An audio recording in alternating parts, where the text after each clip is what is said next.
Hello everyone, this is the first part of a complete series in which I will show you how to make a multi-user chatbot in Python. So first of all I would like to mention the prerequisites. You should know the very basics of Python such as for loops, while loops, and you should also know the basics of object-oriented programming. With that mentioned, let's get started.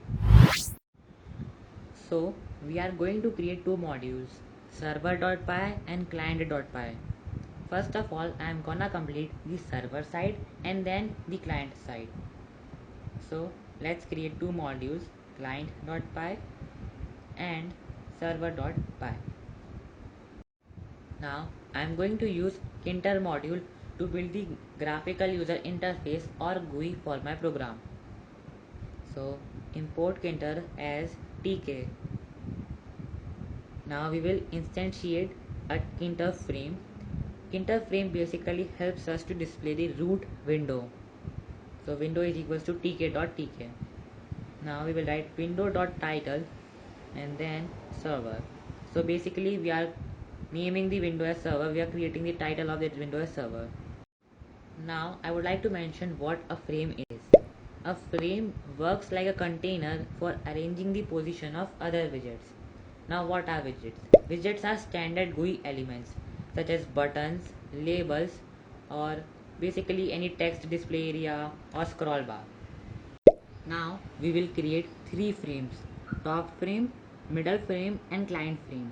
Top frame will consist of two buttons, a start button which will be used to start the server and a stop button which will be used to stop the server. The middle frame will consist of the port number and the host IP address, and the client frame will consist of the users which are connected to our server. So we will create an instance of frame. So I will write top frame is equals to tk.frame and then supply the parent window as our argument. Now we will create a start button. So button start is equals to tk.button. We are creating an instance of button, and first we will supply our top frame as the first argument. Then we will supply the text which has to be displayed on the button, and then we will write the command which has to be executed when someone clicks on that button. So command is equals to lambda start server. We have not created this start button, we will create it later on. Now we will pack this button, so button start dot pack, and then we will give the side where which we want to pack it. So side is equals to tk dot left. Now we will create a stop button in a similar way. So button stop is equals to tk dot button and then top frame as the first argument, text is equals to stop as a second argument, and command is equals to lambda stop server as a third argument.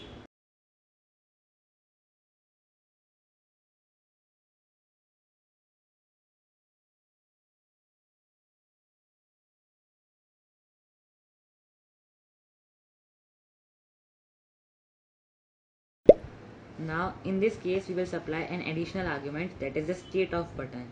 In Kinter module there are three states: disabled, active and normal. Disabled makes the button grey out and it makes it unresponsive.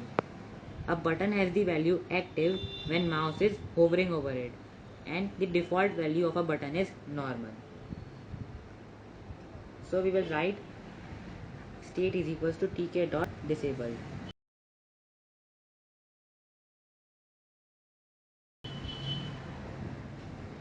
And then we will pack the button. So button stop dot pack and then side is equals to tk dot left. Now we will pack the whole frame. So we will write top frame dot pack and then side. So we will give the top side as our position where we want to paste this or put this frame, and then the second argument will be padding. Padding basically is used to add additional space above and below the text.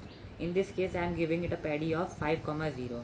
So you have to supply the padding in the form of a tuple.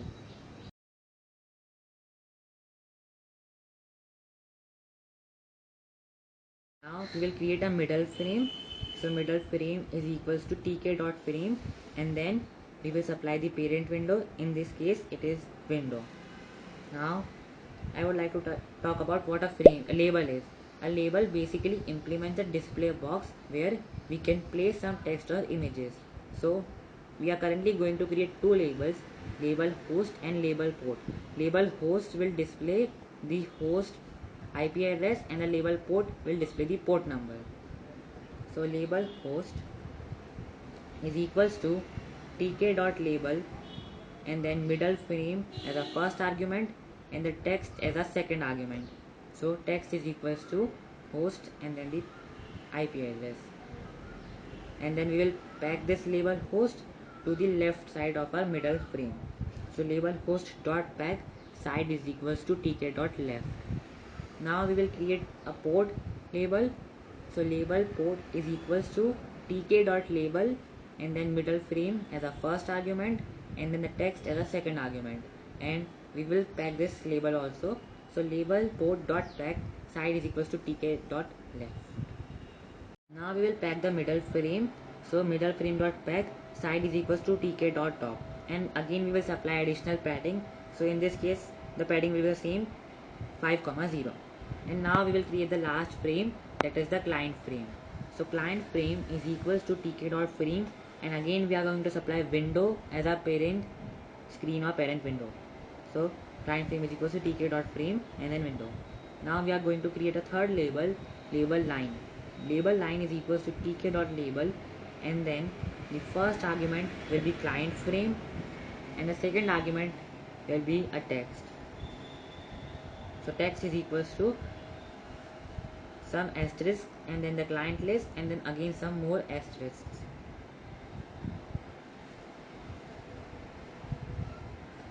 Now we are going to create a scroll bar. So a scroll bar is basically a widget which provides a slide controller that is used to implement vertical scroll widgets. So we will write scroll bar is equals to tk.scrollbar and then supply client frame as our argument.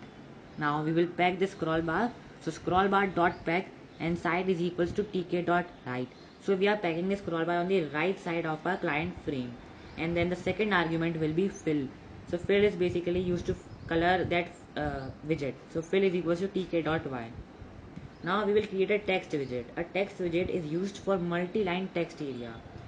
Now we will write tk display is equals to tk dot text and then client frame as our first argument, height is equals to 15 as our second argument, and width is equals to 40 as our third argument.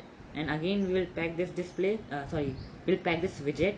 So we will write tk display dot pack side is equals to tk dot left, and then we will fill it with tk dot y and give it a padding, that is 5,0.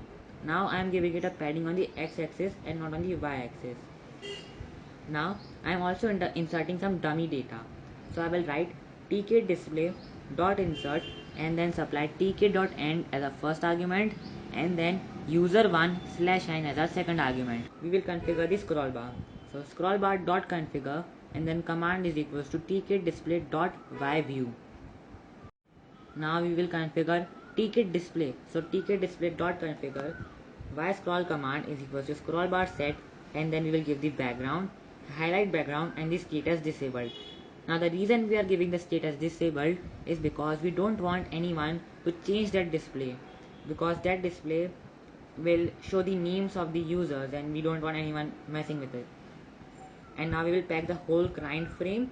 So we will write client frame dot pack side is equals to tk dot bottom, as we want to pack the whole frame at the bottom of the whole window, and we will give it a padding of 5,0. Now we will create the two functions which I mentioned earlier, the start server and the stop server. So first we will write the start server, def start server, and then we will configure the start button to be in the state of disabled. This is because once a server has been started, we don't want anyone to again start that server.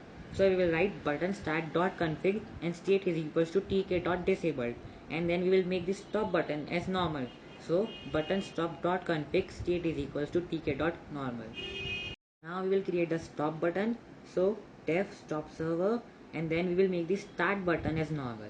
Button start dot config state is equals to tk dot normal, and then we will make the stop button as disabled. So button stop dot config state is equals to tk dot disabled. This is because we don't want a person to again stop the server which has already been stopped. And now we will run the whole program in a loop. So this will continue until we press the cross button. So we will write window dot main loop. Now as you can see, we have completed the first part of our program. We can connect to the server and stop the server. So when we click on the connect button, it becomes disabled and the stop button becomes enabled. And when we click on the stop button, it becomes disabled and the connect button becomes enabled. So that's it for the first part. We have completed all the GUI or the graphical user interface.